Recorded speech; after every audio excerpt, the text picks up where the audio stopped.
I never imagined I'd be the outcast at my own sister's wedding. The ballroom shimmered with golden light, laughter echoing off marble floors, but I sat alone at a table tucked in the farthest corner, my name card the only one untouched. Every so often, a guest would glance my way, their eyes flickering with curiosity or pity before quickly looking away. I could hear the whispers, the muffled giggles, the not-so-subtle glances exchanged over champagne flutes. My heart pounded in my chest, each beat a reminder that I didn't belong here, not tonight, not in this family, not anymore. I tried to focus on the centerpiece, a towering bouquet of white roses, but even the flowers seemed to mock me with their perfection. My phone buzzed with a message from a friend. "How's the wedding?" I didn't reply. What could I say? That I was invisible in a room full of people who once claimed to love me. That my own parents hadn't bothered to greet me, too busy basking in the glow of my sister's happiness. I watched as my sister floated across the dance floor, radiant in her gown, surrounded by friends and family. She didn't look my way. Not once. I remembered when we were little, how we'd promised to always be there for each other. But promises are easy to break when the world is watching. A wave of humiliation washed over me as a group of cousins passed by, their laughter a little too loud, their eyes lingering a little too long. I wanted to disappear, to melt into the shadows and escape the ache in my chest. I reached for my glass, hands trembling, when suddenly a voice broke through the noise. "Act like you're with me," a stranger whispered, sliding into the empty seat beside me. I looked up, startled, and for the first time all night, someone was looking at me, not with pity, but with purpose. I thought I'd spend the whole night invisible, but then a stranger changed everything. Growing up, my sister and I were inseparable. We shared a bedroom, secrets whispered in the dark, and dreams of a future where we'd always be each other's best friend. She was the golden child, charming, beautiful, the one who could do no wrong in my parents' eyes. I was quieter, more reserved, content to let her shine while I lingered in the background. Still, I believed our bond was unbreakable, that nothing could come between us. But as we got older, cracks began to form. It started small, my sister borrowing my favorite sweater and returning it stained, or taking credit for my ideas at family dinners. I brushed it off, telling myself that's what sisters do. I wanted to believe she loved me as much as I loved her.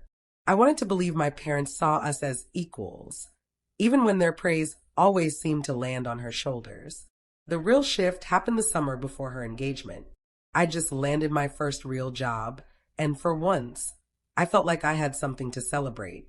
I called my parents, eager to share the news, but they barely listened before steering the conversation back to my sister's latest accomplishment. She'd been promoted again. She was moving in with her boyfriend, the one everyone adored.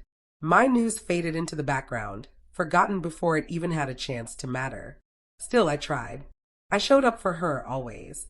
When she called me crying after a fight with her boyfriend, I dropped everything to comfort her. When she needed help planning her engagement party, I spent hours making sure every detail was perfect. I thought if I loved her enough, if I proved myself enough, maybe I'd finally be seen. But the event that changed everything came out of nowhere. It was a family dinner just weeks before the wedding. My sister accused me of trying to sabotage her relationship, twisting a harmless comment I'd made into something ugly. She told our parents I was jealous, that I couldn't stand to see her happy. I tried to defend myself, but the more I spoke, the more I sounded like the villain in her story. My parents didn't ask for my side. They didn't want to hear it. They believed her, of course they did. She cried, and they comforted her. I sat there, stunned, as my family closed ranks around her, leaving me on the outside. The next day, I was quietly uninvited from the bridal shower. My name disappeared from the group chats. My calls went unanswered. I kept hoping it was a misunderstanding, that someone would reach out, that my sister would apologize. But the silence grew heavier, and the distance between us became impossible to cross. I watched from afar as she posted photos of dress fittings, cake tastings, and bachelorette parties I was never invited to. Each image was a reminder that I'd been erased from her life, and my family was letting it happen. I always thought my family would have my back, but I never saw the betrayal coming. The music swelled as the newlyweds made their grand entrance, the crowd erupting in applause. I clapped along, forcing a smile, but the ache in my chest only deepened. I scanned the room, searching for a familiar face, someone who might offer a kind word or a reassuring glance. Instead, I saw my name missing from the family table, replaced by a distant cousin I barely knew. My parents sat at the head, beaming with pride, their eyes never once meeting mine. I stood up, hoping to blend in, to find a place where I might belong. But every attempt was met with polite indifference. An aunt brushed past me, murmuring a quick hello before turning her attention to someone more important. My uncle, who used to sneak me extra dessert at family gatherings, barely acknowledged me. Even the family friends I'd known since childhood seemed to avoid my gaze, as if my presence was an inconvenience they'd rather not address. I tried to approach my sister, catching her between dances, but she turned away before I could speak.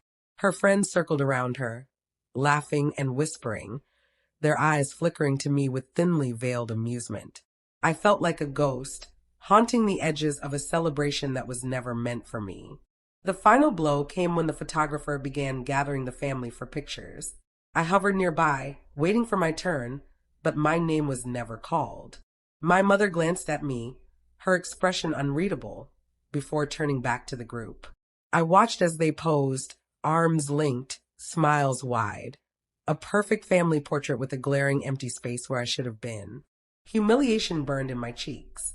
I could feel the tears threatening, the urge to run growing stronger with every second. I wondered if anyone would notice if I slipped out, if anyone would care. I reached for my purse, ready to make my escape, when a voice cut through the noise. "Act like you're with me," the stranger whispered, his tone calm but urgent. He slid into the seat beside me, his presence both startling and oddly comforting. I looked at him, confusion and desperation warring inside me. He offered a small, reassuring smile, as if he understood exactly what I was feeling. I was ready to leave in tears, but his next words stopped me cold. At first, I hesitated, unsure if I should play along. But the stranger's confidence was infectious, and the alternative, slinking away in defeat, felt unbearable. I nodded, and he slipped his arm around the back of my chair, leaning in as if we were sharing a private joke. Instantly, the energy around us shifted. Heads turned, conversations paused. My cousin, who'd barely acknowledged me all night, suddenly looked over with wide eyes, her curiosity piqued. The stranger introduced himself as Alex, his voice warm and steady. He asked me questions about my life, my work, my interests, and listened intently, as if every word mattered. For the first time that evening, I felt seen. We laughed quietly at the absurdity of the situation, and I found myself relaxing, the tension in my shoulders easing just a little. As we chatted, I noticed my mother watching us from across the room, her expression a mix of confusion and concern. My father leaned in to whisper something to her, his eyes never leaving Alex. My sister, too, glanced our way, her smile faltering for just a moment before she turned back to her friends. The attention was both exhilarating and nerve-wracking. I could almost hear the questions forming in their minds. Who is he? Why is he with her? How did she manage to bring someone like that? The charade grew more elaborate as the night went on. Alex offered to get us drinks, returning with 2 glasses of champagne and a conspiratorial wink. We toasted to new beginnings, and I couldn't help but laugh at the ridiculousness of it all. When the DJ played a slow song, Alex stood and offered me his hand. I hesitated, but he squeezed my fingers gently, and together we stepped onto the dance floor. As we swayed to the music, I felt the weight of the room's gaze on us. My sister's friends whispered behind manicured hands, their eyes darting between us. My parents exchanged worried glances, clearly unsettled by this unexpected development. For once, I wasn't invisible, I was the center of attention, and it felt both terrifying and thrilling. During a lull in the music, Alex leaned in, his voice low. "You're doing great," he said. "I hope you don't mind me crashing your night." I shook my head, grateful for his presence. "Honestly, you might have saved me from a complete meltdown." I admitted, my voice barely above a whisper. He smiled, but there was a flicker of something else in his eyes. Sadness, maybe, or understanding. Weddings can be complicated, he said, especially when families are involved. I studied him, sensing there was more to his story than he was letting on. As the evening wore on, we navigated a series of awkward encounters. My aunt approached, her curiosity barely contained. "So, how do you two know each other?" she asked, her tone sweet but probing. Alex didn't miss a beat. "We met through mutual friends," he replied smoothly, glancing at me for confirmation. I nodded, playing along, and she seemed satisfied, at least for the moment. Later, my sister herself approached, her eyes sharp and appraising. "I didn't know you were bringing a date," she said, her voice cool. I shrugged, forcing a smile. It was a last-minute decision. She looked Alex up and down, her lips pressed into a thin line. "Well, I hope you're enjoying yourself," she said, before turning on her heel and disappearing into the crowd. Each interaction left me feeling both empowered and exposed. The more we pretended, the more real it began to feel. Alex was attentive, kind, and surprisingly easy to talk to. He shared stories about his own family, how he'd once been the black sheep, how he understood what it felt like to be on the outside looking in. His honesty was disarming, and I found myself opening up in ways I hadn't expected. Between dances and whispered conversations, I started to notice things I'd missed before. The way my parents' smiles faded whenever they looked at me. The way my sister's laughter grew louder, more forced, whenever Alex and I were near. The way old friends who'd ignored me all night suddenly wanted to catch up. Their questions laced with thinly veiled envy. But as we played our part, secrets started to unravel on both sides. Alex admitted he hadn't come to the wedding alone. He was a distant relative of the groom, but he'd had a falling out with his own family and was just as much an outsider as I was. We bonded over our shared sense of displacement, our mutual longing for acceptance. The more we talked, the more I realized how much I'd been craving genuine connection, not just with my family, but with anyone who truly saw me. As the night deepened, the boundaries between pretense and reality blurred. I caught myself wishing the act could last forever, that I could hold on to this feeling of being chosen, even if it was just for one night. But beneath the surface, I sensed that something bigger was brewing, something that would force both Alex and me to confront the truths we'd been hiding, not just from each other, but from ourselves. It happened just as dessert was being served. The room was buzzing with laughter and clinking glasses, but at our table, a tense silence had settled. My sister approached, her eyes sharp, her smile brittle. She set her hand on the back of my chair, leaning in close enough for only a few people to hear. "So, who exactly is your friend?" she asked, her tone dripping with suspicion. The question hung in the air, drawing the attention of nearby relatives. I could feel the weight of their stares, the anticipation of drama. I hesitated, glancing at Alex, but before I could answer, my mother chimed in, her voice tight. "Yes, we'd all like to know. You didn't mention you were bringing someone." The implication was clear. I was disrupting their perfect narrative, making myself visible in a way they hadn't planned for. I took a shaky breath, feeling the old urge to shrink, to apologize for existing. But something in me snapped. Maybe it was the exhaustion of being invisible, or maybe it was the warmth of Alex's hand on mine, steady and reassuring. "Why does it matter?" I said, my voice trembling but strong. "You didn't ask about my life before tonight. You didn't even want me here." My father frowned, his jaw tight. "That's not true. We wanted you to be part of the celebration." I laughed, the sound bitter. "Really? Then why was I seated alone? Why was I left out of the photos, the planning, everything?" My words spilled out, years of hurt and disappointment finally breaking free. "You all made it clear I wasn't welcome.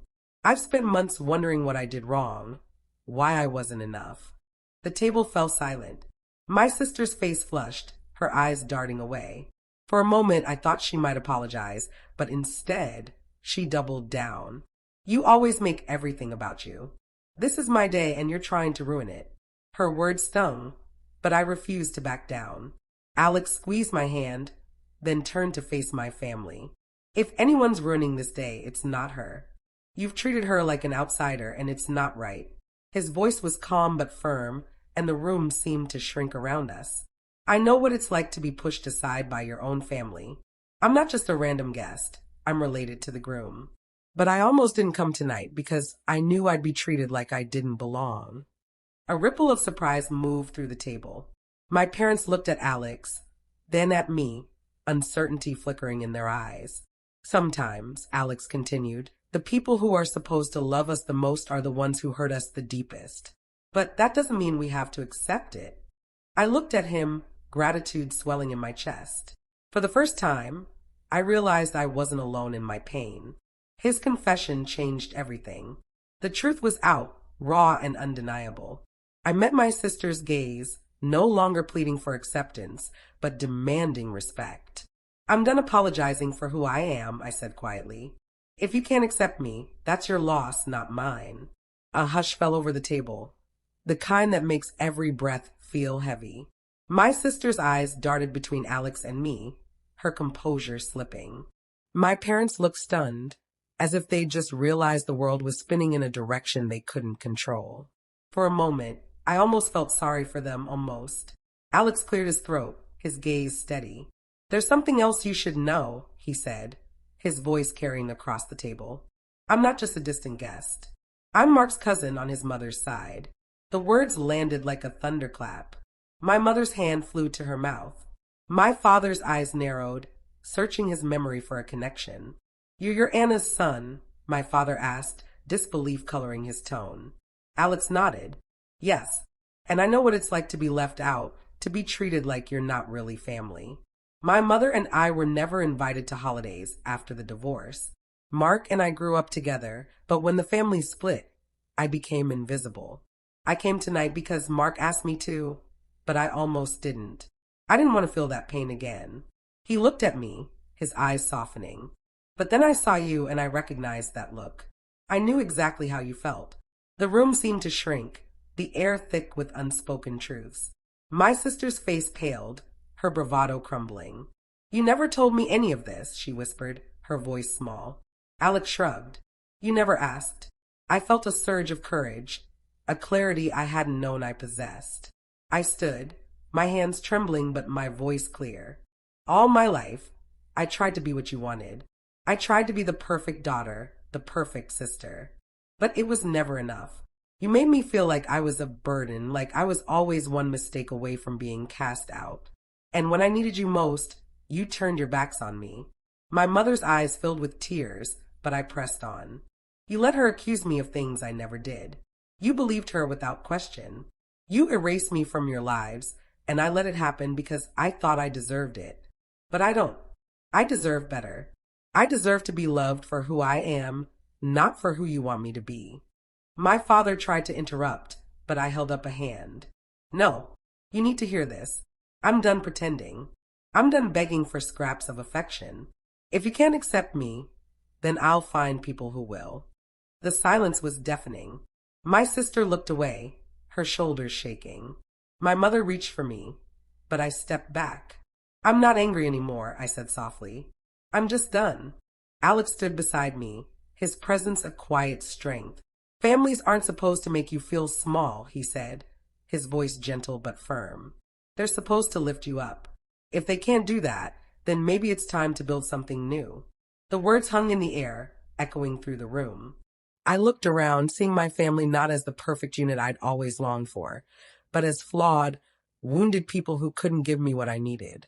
And for the first time, I felt free.